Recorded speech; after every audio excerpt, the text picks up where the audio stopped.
Hello and welcome back to Why Geopolitics Matter, the podcast. In this week's episode, we'll cover the latest in the Somaliland and Israel relationship, the result of the Colombian elections, what that means internationally, and the new Chinese sanctions on tech companies from the US. So let's get into it. Before we go into the main topics, let's talk about the World Cup because we have been gotten many interesting trends and stories. So which ones have been your favorites? I have to say mine was Scottish people. They've been amazing. Drinking, I think, the entire beer reserve of Boston, plus throwing cones on top of statues. That was just like pure Scottish sports, and that was just amazing. I could say that's a national achievement, and everyone should clap at themselves in Scotland. Yeah, and Boston's a big drinking city. They've got Sam Adams, which is a big deal. It was funny. There was one report that I saw that the only beer that was left was Bud Light, which is, the correct choice. But my favorite thing about the World Cup so far has been the Norwegian fans with their rowing. Everybody is talking about their rowing, and I love it so much. And not only they did it in Parliament, and it was a pretty interesting on Trevor Noah's show. He was doing it in his studio, and he started singing the Queen song, the "Buddy You're a Bad," so along with the rowing. So I don't know. It's fun to get excited about that, especially since Norway is doing well. I know they lost to France, but I'm just saying they're still in it. They didn't have Harlan on the field that day, so they knew it's strategic. But they lost. No, and even the different branch of the army did it. So that's just amazing to see that. Yeah, I love it so much. It's so funny. Yeah.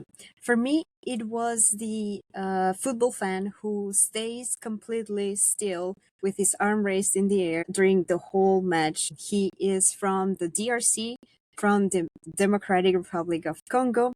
He's just not staying still for fun, but it has more meaning to it, which is why for me it was more interesting, because he's actually trying to represent the first prime minister after the DRC became independent from the Belgian colonialism. And he was known as a symbol of independence and anti-colonial movement. Even Malcolm X talked about him and described him as like the greatest Black man who ever walked in Africa. It's amazing how the stadiums become a place to tell each country's stories, and it's more than just football, but like national identity. Now let's get into our main topics for this podcast. So, Antoine, can you tell us what's happening? What's the latest between Somaliland and Israel?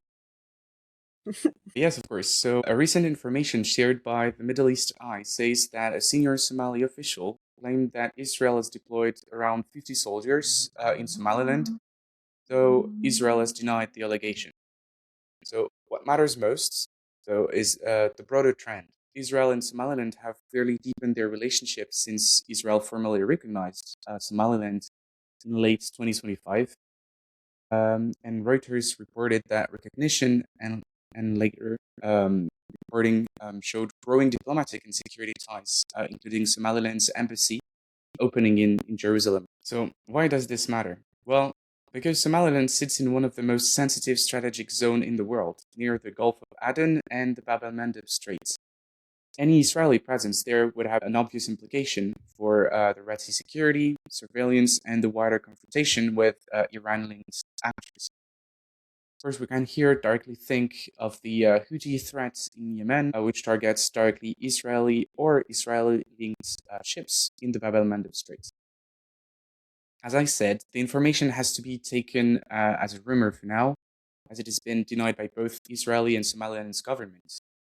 Nonetheless, Berbera Airport on Somaliland's coast saw construction work at the end of 2025. An investigation by the journal Le Monde found that the UAE were overseeing the project on behalf of both Israel and the United States. So the project seemed to grant the airport greater capabilities, supposedly for military purposes, which would make sense regarding the strategic importance of the Bab el-Mandeb Straits. In the meantime, the reaction has been sharp. Somalia says any such arrangement violates its sovereignty. The Houthis have warned the Israeli activity in Somaliland to make it a target. So the real story is not just whether Israeli troops are already there, as the ties between both countries have been growing since the end of 2025.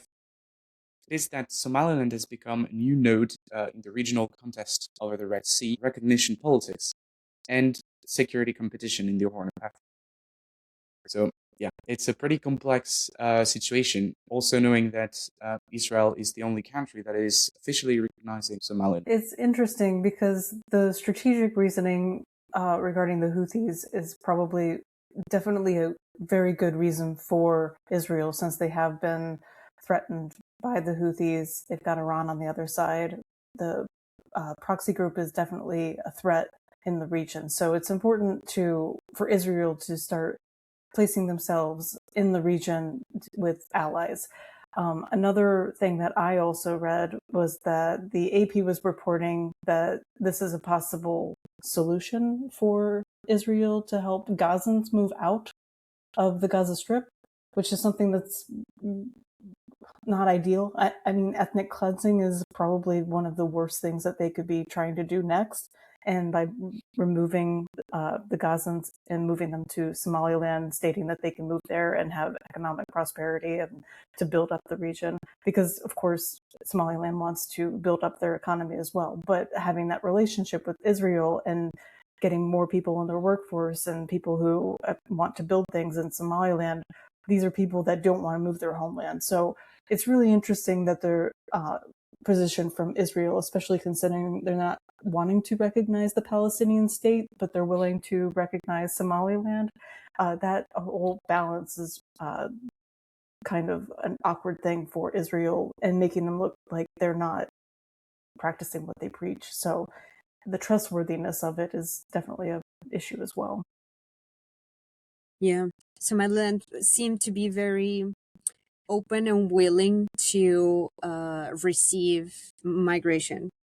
There were some statements from this refugee institution in Somaliland saying that if Palestinians willingly wanted to come to Somaliland, they would have no problem. And the moment that they signed recognition, they received so much backlash because of it in like several levels, but also specifically in that one, that they had to put out a statement saying that they will not sign any agreement on that regard. But I think is going to be part of the, let's say, silent agreement between Israel and Somaliland as to why Israel decided to recognize Somaliland. So I think that eventually they will be again open to receive migration from Palestinians, which could be destabilizing for Somaliland, for the population. And also it's going to put more pressure diplomatically in the region if they start receiving that kind of migration, aside from the other political pressure that they already have coming from like Turkey, since they are one of the closest security allies of Somalia. Then we have Egypt, who views things in the Horn of Africa from their frictions with Ethiopia, because Ethiopia has closer relationships to Somaliland because of their own strategic reasons, because they need access to a port, they need access to the sea. Then we have the UAE investing a lot in Somaliland. So Saudi Arabia will also keep an eye on this. So I think that overall, this recognition and the relationship between Somaliland and Israel is going to bring a lot of visibility for Somaliland compared to before. But I don't think they're going to achieve what they wanted by being recognized by Israel, which is to open the door and be more inviting of other countries to come and also recognize Somaliland. I think the opposite will happen, that countries will be more reluctant to recognize them. Yeah, coming from such a controversial country at the moment, it's probably politically not like the easiest decision to make, but they've been a very stable government since the 90s. They've had transitions of power. They've had elections. It's a lot more stable than it is in Somalia. So their government is a lot more stable, and it's coming from Israel is controversial. When the United States decided to try to pass a bill about recognizing Somaliland, it wasn't so controversial, and plus it would be a major superpower behind you, giving you that recognition. It's just that balance is got to be watched for by the government of Somaliland, like you said. Yeah, it's just you have to be very careful to thread that needle. Yeah. Yeah, there's I think also like a dangerousness in the fact that Somaliland would be recognized at all costs internationally. So that put pressure on the entire region. As you said, Egypt is very much aware of what's going on and is very much worried as well about what's going on. I think so far on the international scene, everyone is advocating or at least supporting the unity of Somalia, so definitely not recognizing Somaliland. And that's why we see like this trio between the UAE, Israel, and the USA that are actually advocating a bit more for Somaliland. So it would be interesting to see where this would go. If it would only be, let's say, a sole military cooperation. So far, we've seen clear rapprochement between Israel and Somaliland regarding security. That would make sense regarding the Houthis, but if it goes further, there would be potentially an escalation. So it's definitely something that we'll have to watch in the future. Yeah. It's okay. Now let's move on to our next topic, which is the result of the Colombian elections. So last Sunday was the second round of votings. After a very polarized campaign, Colombians elected Abelardo de la Espriella as the country's next president, who will take office in August. He won over the left-wing candidate Ivan Cepeda by less than 1 percentage point, which is one of the closest presidential elections results in the history of the country. So domestically, that means that the country will remain very divided because half of the population were voting for a very different political project, and the Congress will be fragmented as well. So that means that implementing the government plans will be more difficult. However, from a geopolitical perspective, the biggest takeaway is that Colombia will completely change or redefine its position in the international system. Because over the past 4 years with President Gustavo Petro, still President Gustavo Petro, there was a more autonomous foreign policy. He strengthened relations with China by joining the Belt and Road Initiative. He restored relations with Venezuela back when Maduro was still in power. He broke relations completely with Israel. He suspended coal exports to Israel, which was a very important income for Colombia as well. So that was very significant. He stopped purchases of Israeli military equipment and intelligence and cooperation in general. So with the La Espriella, this is going to take a 180-degree turn. So his administration is going to make security the foundation of Colombia's foreign policy. And that's going to start with the United States, because he promised to rebuild relations with Washington and join Trump's national security approach.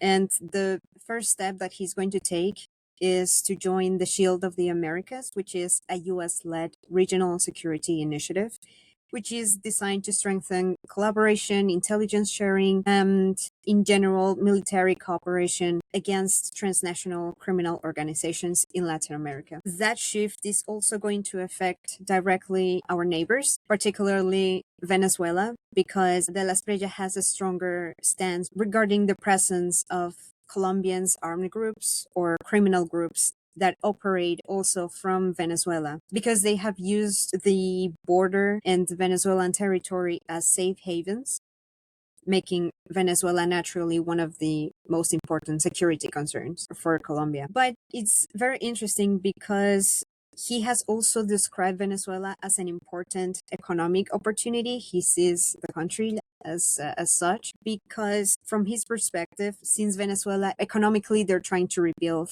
the system, that could be an opportunity for Colombia to be the main supplier of services and goods. So he's going to try to establish more economic relations with Venezuela, but in a way that is not going to be too direct also. Because diplomatically, he wants to maintain relations with Venezuela through the United States and not directly with the current government until there is official like democratic elections the way he sees it. So for now he wants to, since he's aligning with the US, he wants to align completely and also like do the U-turn that way. Another significant change concerns Colombia's relationship with Israel. So, as I said before, under Petro, Colombia was one of the biggest critics of Israel in Latin America. But de la Espriella said that those decisions that he made, that Petro made during his government, will be reversed, meaning that we're going to restore diplomatic relations with them. We're going to reopen Colombia's embassy in Israel, and we are going to resume close cooperation on defense. Colombian coal exports are going to resume as well. And in general, this reflects Colombia's new, broader stance internationally after 4 years of a very different foreign policy. He's also going to take a more aggressive campaign against criminal organizations, which initially most likely will increase violence, while the country will be still polarized. So this is going to slow down any attempts to implement major reforms. But we can expect in terms of security an escalation. It's really interesting because he's really El Tigre. That's his nickname, right? El Tigre, yeah. Yeah. He's really taking the same playbook as Bukele in El Salvador. I think that's a really interesting way that he's going, especially with, I guess it would be successful he has been in cracking down.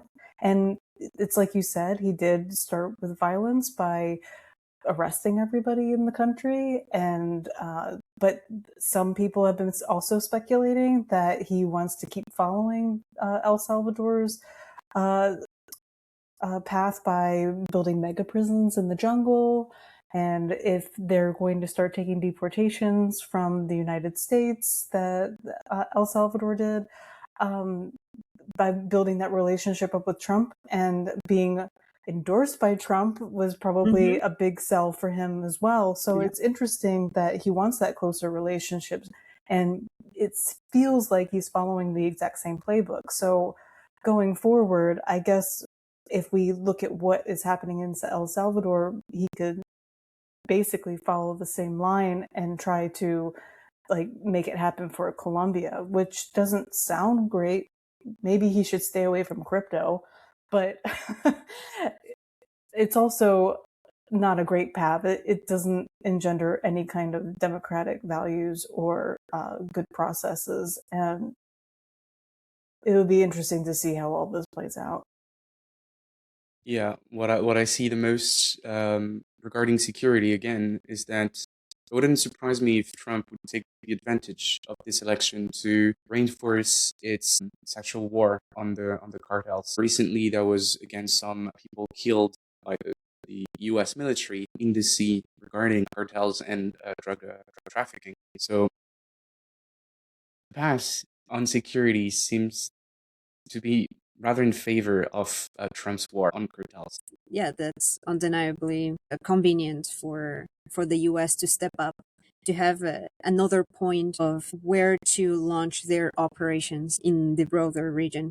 And it's also going to be more pressure for Venezuela because having a very close ally of the US right next to your door, that will change the behavior or the approach that you have. So yeah, overall it's going to be a very big change for Colombia, for our foreign policy.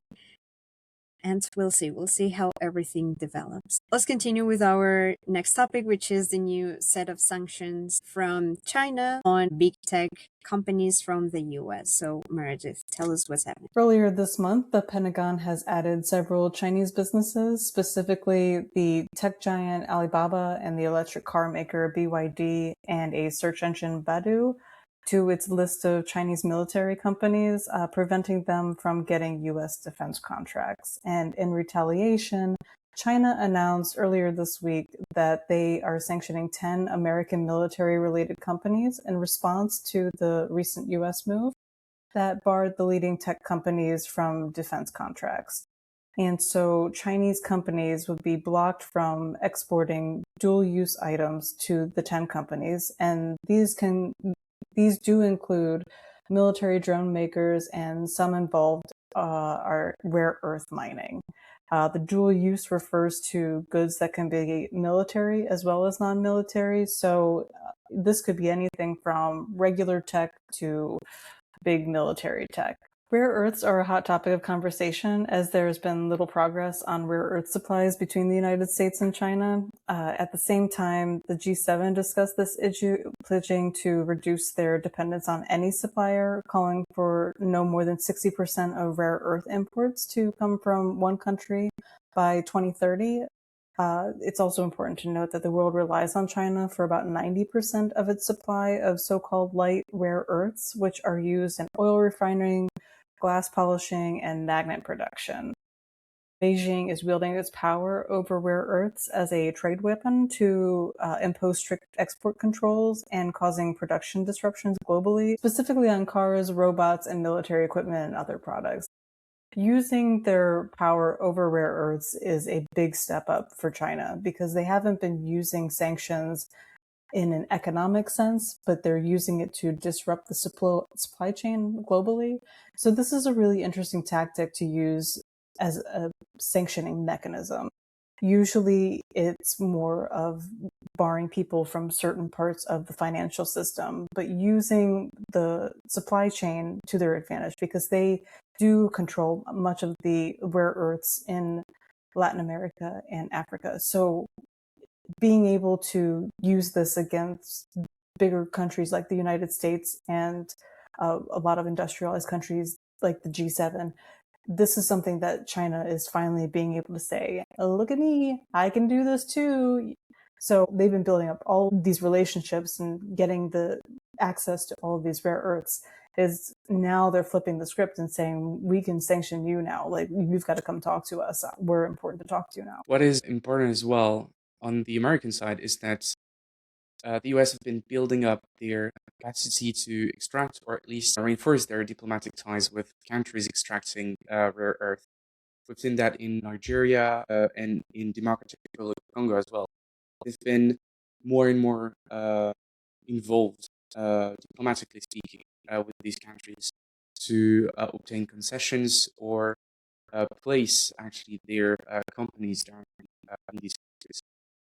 So it would be interesting as well to see how the US would